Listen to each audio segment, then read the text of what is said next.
आज हम गाइडन का चैप्टर 17 करने लगे हैं, local and human control of tissue blood flow. हमारे पास जो सा ब्लड फ्लो होता है, यहाँ पे ये लिखा हुआ है कि ब्लड फ्लो किन चीज़ों के लिए ज़रूरी है। ब्लड फ्लो ऑक्सीजन की डिलीवरी के लिए, न्यूट्रिएंट्स प्रोवाइड करने के लिए, कार्बन डाइऑक्साइड जो कि मेटाबॉलिज्म के दौरान बनी है उसको रिमूव करने के लिए, हाइड्रोजन आयन को रिमूव करने के लिए, और जो सी आयन है मतलब आयन के एक्सचेंज के लिए ज़रूरी है। इसके बाद हमारे पास आ जाता है कि ब्लड फ्लो में डिफरेंट टिश्यू में कैसे ब्लड फ्लो डिफरेंट होता है। अब ना ये मैं आपको ना यहाँ से टेबल से बताता हूँ। ये देखें आप ज़रा, ये अब देखें कि हमारे पास ना परसेंटेज ऑफ कार्डियक आउटपुट सबसे ज़्यादा लिवर के पास जाती है, और हमारे पास आर्टीरियल से भी जाती है, और पोर्टल सर्कुलेशन से भी जाती है। इसके पास सबसे ज़्यादा कार्डियक आउटपुट। अब आपने देखना है कि 100 ग्राम टिश्यू में सबसे ज़्यादा मिलीलीटर पर मिनट पर 100 ग्राम ऑफ टिश्यू, क्योंकि जो सा लिवर का साइज़ बड़ा होता है, किडनी का साइज़ छोटा होता है। 100 ग्राम से हिसाब से कि उसका 100 ग्राम का एक टुकड़ा है, तो उस टुकड़े के हिसाब से अब हमने देखना है कि एक लिवर तो बड़ा है, उसको ज़्यादा सप्लाई है। अब किडनी छोटा है लेकिन उसका एक 100 ग्राम का टुकड़ा हो तो उसको लिवर के मुकाबले ज़्यादा सप्लाई है। ये यहाँ पे लिखा हुआ है कि 360 मिलीलीटर पर मिनट पर 100 ग्राम इसको सप्लाई होती है। इसके बाद हमारे पास ये वाला पैरा है। इस पैरे में उन्होंने लिखा हुआ है कि जो सा हम ना हर ऑर्गन को हम ज़्यादा ब्लड प्रोवाइड क्यों नहीं कर सकते। इसका आंसर सिर्फ यही है कि हमारा हार्ट ने इतना कि ना अगर हम सारों को बहुत ज़्यादा ब्लड प्रोवाइड करें, और कई जगहों में जिनको कम चाहिए उनको कम, और जिनको ज़्यादा चाहिए उनको ज़्यादा ना दें, तो हमारा हार्ट जो है वो इतना ब्लड वह पंप ही नहीं कर सकते। इसके बाद आ जाता है mechanism of blood control. Mechanism of blood control है ना जो से हमारे पास वो दो है, एक एक्यूट मतलब एक होता है शॉर्ट टर्म, एक होता है long term. Long term short term जो सा होता है वो हमारे पास होता है वेजोडाइलेशन और कंस्ट्रिक्शन से। वेजोडाइलेशन में और कंस्ट्रिक्शन इसकी दो थेरियाँ, वो मैं आपको बाद में बताता हूँ। लॉन्ग टर्म कंट्रोल होगा वीक या डेज के लिए, और ये ज़्यादा देर के लिए होता है। और इसमें जो से हमारे पास इसमें हम यहाँ तो जो सा होता है साइज इंक्रीज कर देते हैं वैसल का, यहाँ पर नंबर ऑफ वैसल इंक्रीज कर देते हैं।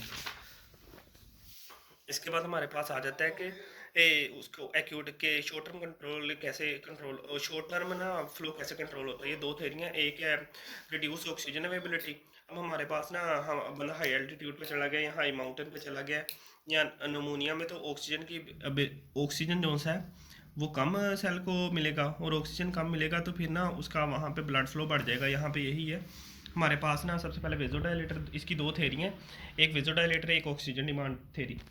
हमारे पास वेजोडाइलेटर में ये होता है कि हमारे पास ना टिश्यू में ज़्यादा मेटाबॉलिज्म होने लग गया, ज़्यादा मेटाबॉलिज्म होने लग गया। इसका मतलब कि टिश्यू की जो सी CO2 टिश्यू ज़्यादा प्रोड्यूस कर रहा है। अब CO2 ज़्यादा प्रोड्यूस कर रहा है और ऑक्सीजन ज़्यादा कंजप्शन, ऑक्सीजन ज़्यादा यूज़ हो रही है, ऑक्सीजन का लेवल कम हो गया। ऑक्सीजन का लेवल कम हो गया तो हमारे जो से है ना ब्लड, उसने वेजोडाइलेटर सब्सटेंस ना सक्रीट करने शुरू कर दिए। वेजोडाइलेटर सब्सटेंस जो था वो सक्रीट होंगे, मसलन हमारे पास इसमें आ जाता है carbon dioxide, lactic acid, adenosine, histamine, potassium, और जो से हाइड्रोजन आई हैं, ये रिलीज़ हुए। तो इन्होंने ना हमारे पास जो से होते हैं ना वेजोडाइलेशन करवा देनी है। वेजोडाइलेशन करा के यहाँ पे ब्लड फ्लो ज़्यादा हो जाना है, और हमें ना सप्लाई वो जो सी हमारी सप्लाई है वो पूरी हो जानी है। फिर उसके बाद कभी यार ये हम हार्ट में ये कैसे होता है, हमारे पास एडिनोसिन है ना जो सा, ये एडिनोसिन ये बड़ा इंपॉर्टेंट है ब्लड फ्लो कंट्रोल करने में। अब ना हमारे पास हार्ट में ऐसे होता है कि जब भी हमारे हार्ट हाइपर एक्टिव होता है, मतलब उसको ज़्यादा एक्टिविटी, उसका मेटाबॉलिज्म ज़्यादा होता है, तो वहाँ पे ऑक्सीजन जो सी होती है ना मसल्स को वो कम हो जाती है। ऑक्सीजन कम हो जाएगी तो फिर ना ये हार्ट जो है ये डिक्रीज ऑक्सीजन हार्ट जो है वो एटीपी को तोड़ेगा, एटीपी को तोड़ के एडिनोसिन रिलीज़ करेगा। एडिनोसिन जैसे ही लीक होगी, एडिनोसिन लीक होते ही ना हमारे पास जो से होंगे ना वो ब्लड फ्लो जो सा होगा वहाँ वो वेजोडाइलेशन हो जाएगी, ब्लड फ्लो ज़्यादा हो जाएगा। ऑक्सीजन डिमांड थेरी में यही होता है कि हमारे पास ना मेटाबॉलिज्म ज़्यादा हो रहा है, ऑक्सीजन ज़्यादा यूज़ हो रही है, तो ऑक्सीजन का लेवल टिश्यू में कम हो गया। ऑक्सीजन का लेवल कम हो गया तो ऑक्सीजन हमारे पास ना रिक्वायर होती है। आपको पता है कि जहाँ से आर्टरी कैपिलरी बनती है ना, वो आर्टरियोल से या मेटा आर्टरियोल से, वहाँ पे प्री कैपिलरी स्फिंक्टर होते हैं। प्री कैपिलरी स्फिंक्टर को ना ऐसे कॉन्स्ट्रिक्टेड फॉर्म में रखने के लिए ऑक्सीजन बड़ी ज़रूरी होती है। जब हमारे पास ऑक्सीजन की कमी हो जाती है, वो जो से वो कॉन्स्ट्रिक्टेड स्टेट में नहीं रहते, वो डायलेट कर जाते हैं और ब्लड फ्लो वहाँ से ज़्यादा हो जाता है, और इस तरह हमारी ना यहाँ पे भी सप्लाई पूरी हो जाती है। अब हमारे पास ना आ जाता है कि दूसरे न्यूट्रिएंट्स का क्या रोल है ब्लड फ्लो में, इसके अलावा जो से न्यूट्रिएंट होते हैं। अब हमारे पास कई न्यूट्रिएंट है, जैसे बेरी बेरी है। अब बेरी बेरी जो सी है ना, ये विटामिन बी प्रोड्यूस करती है, ये विटामिन बी प्रोड्यूस करती है। अब अगर हमारे पास थायामीन, नायासिन, राइबोफ्लेविन, ये जो से विटामिन बी के होते हैं डेरिवेटिव, अगर इनकी कमी हो जाए तो हमारे पास एटीपी नहीं प्रोड्यूस होगी, जो कि हमारे पास अब एटीपी हमारे पास प्रोड्यूस होती है ऑक्सीडेटिव फॉस्फोराइलेशन से। अब ये जो सी है विटामिन, इनकी कमी होगी है, इसलिए ब्लड फ्लो ज़्यादा होगा ताकि हमारे पास जो ये विटामिन ज़्यादा चाहिए तो ब्लड फ्लो यहाँ पे इंक्रीज हो जाएगा ताकि ज़्यादा ऑक्सीजन है और ऑक्सीडेटिव फॉस्फोराइलेशन हो के ये विटामिन यूज हो और एटीपी प्रोड्यूस हो। अब हमारे पास है कि हमारी हाइपरीमिया, हमारे पास हाइपरीमिया क्या होता है? हाइपरीमिया होता है increase in blood flow. Reactive hyperaemia और एक्टिव हाइपरीमिया। रिएक्टिव हाइपरीमिया में ये होता है कि आप किसी ब्लड को ना, आप किसी वेसल को खुद ब्लॉक कर दें। ये देखिए वेसल को आपने ब्लॉक कर दिया, वहाँ पे फ्लो कम हो गया। अब जब आपने वेसल को खोलना है दोबारा तो वहाँ पे ब्लड जो सा वो राइज हो जाना है। वो अब आपने कुछ सेकंड के लिए अगर वेसल को ब्लॉक किया था तो उन्हीं कुछ सेकंड के लिए वो ना ब्लड फ्लो जो सा वो हाई हो गया। अगर आपने ज़्यादा मतलब घंटे के लिए उसको जो सा ब्लड फ्लो को ऑक्लूड किया था तो वो ना 1 घंटा ही ब्लड फ्लो ज़्यादा होता रहेगा। मतलब वो अपना जो सा ना उसने कम ब्लड फ्लो होता है उसको कंपनसेट करता है। एक्टिव हाइपरीमिया में ये होता है कि अब हमारे ना कोई मसल हैं, जैसे हम बहुत ज़्यादा सोच रहे होते हैं या हम एक्सरसाइज कर रहे होते हैं, जीआईटी के मसल हैं हमारे, उनको ना हमारे पास ना बहुत ज़्यादा हाई मेटाबॉलिज्म होता है और वो हाईली एक्टिव होते हैं। जब उनको न्यूट्रिएंट्स कम मिलते हैं तो ना वहाँ यहाँ पे ना डायलेशन ऑफ आर्टरीज होती है और जो सा इंक्रीज ब्लड फ्लो हो जाता है। स्केलेटन मसल में ना हमारे पास इंक्रीज जो सा ब्लड फ्लो है 24 से हो सकता है। ऑटो रेगुलेशन ये होता है कि हमारे पास जब कभी भी बॉडी में आर्टीरियल प्रेशर बहुत ज़्यादा इंक्रीज कर जाए तो ना उसमें ना हमारे पास जो सा है ब्लड फ्लो वो भी बहुत ज़्यादा हो जाता है, लेकिन ये दोबारा ब्लड फ्लो नॉर्मल पे आ जाता है जबकि आर्टीरियल प्रेशर हाई रहता है। इस ब्लड फ्लो को नॉर्मल पे लाने वाले मैकेनिज्म को ऑटो रेगुलेशन कहते हैं। ये दो तरीक़ों से होता है, एक हमारे पास है मेटाबॉलिक थ्योरी, एक है मायोजेनिक थ्योरी। मेटाबॉलिक थ्योरी वही है कि जब हमारे पास न्यूट्रिएंट्स की कमी होगी या हमारे पास वेजोडाइलेटर रिलीज होने हैं, ऑक्सीजन की कमी होगी या वेजोडाइलेटर रिलीज हुए, हमारे पास आर्टीरियल प्रेशर सबसे ज़्यादा इंक्रीज़ हुआ, लोकल ब्लड फ्लो इंक्रीज हुआ, उसने जो से हमारे पास ऑक्सीजन जो सी थी ना ऑक्सीजन उसने एक्सेस ऑक्सीजन सप्लाई की जिसकी वजह से ऑक्सीजन की कमी पूरी हो गई। जो से वेजोडाइलेटर रिलीज़ हुए थे उनको भी उन्होंने वॉश आउट कर दिया। फिर उसके बाद ना हमारे पास वेडो ऑक्सीजन की कमी पूरी होगी, वेजोडाइलेटर ख़त्म हो गए। इसके बाद हमारे पास ना वैसल जो सी है वो कंस्ट्रिक्ट करेगी क्योंकि उसकी जो सी है सप्लाई वो पूरी हो चुकी है और फ्लो उसमें कम हो जाएगा ब्लड फ्लो, जबकि ब्लड प्रेशर ज़्यादा रहेगा। मायोजेनिक थ्योरी में क्या है, आर्टीरियल प्रेशर वैसे ही इंक्रीज़ हुआ तो लोकल ब्लड फ्लो भी इंक्रीज़ हो गया। तो जो से यहाँ पे हमारे पास ना वेसल में स्मूथ मसल होते हैं ना, ये कॉन्ट्रैक्ट करेंगे। अब ये कैसे कॉन्ट्रैक्ट करेंगे, जब ना इन पे फोर्स लगेगी ना, इनकी स्ट्रेचिंग होगी तो जो सा एक्स्ट्रा सेलुलर कैल्शियम है वो अंदर आएगा। आपको पता है कि ये इसकी इंट्रिंसिक प्रॉपर्टी है कि ये जो सा जब एक्स्ट्रा सेलुलर कैल्शियम अंदर आएगा तो ये ना इसकी डिपोलराइजेशन करेगा और ये कॉन्ट्रैक्ट करेंगे।